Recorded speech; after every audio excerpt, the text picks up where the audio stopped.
Le ministre chinois du Commerce Wang Wentao a rencontré Robert Habeck, vice-chancelier allemand et ministre de l'économie et de la protection du climat. Plus de détails sur la rencontre de samedi à Pékin.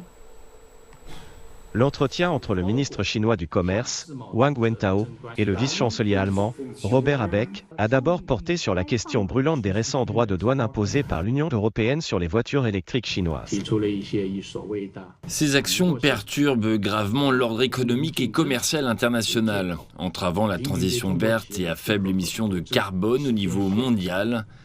En fait, il s'agit d'une tentative de compromettre le développement des industries chinoises, ce qu'on considère comme un protectionnisme flagrant et une concurrence déloyale. En s'opposant à la décision de l'Union européenne d'imposer ces nouveaux droits de douane, les deux pays semblent être sur la même longueur d'onde. Nous notons que le chancelier Scholz s'est récemment opposé publiquement à cette enquête, la qualifiant d'énorme erreur. Vous considérez également que l'imposition de tarifs douaniers punitifs est la pire des options et vous soutenez la résolution de cette affaire à travers les dialogues et les négociations, ce que j'apprécie beaucoup.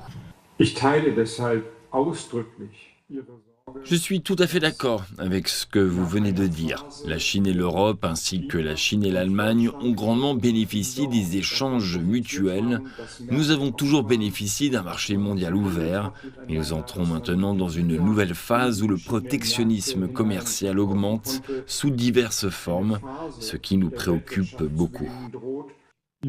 Le vice-chancelier Habeck a en outre reconnu que l'augmentation des droits de douane poserait une série de menaces et de défis à l'économie mondiale. Nous assistons à une augmentation des droits de douane, des exigences en matière de production locale et des restrictions financières.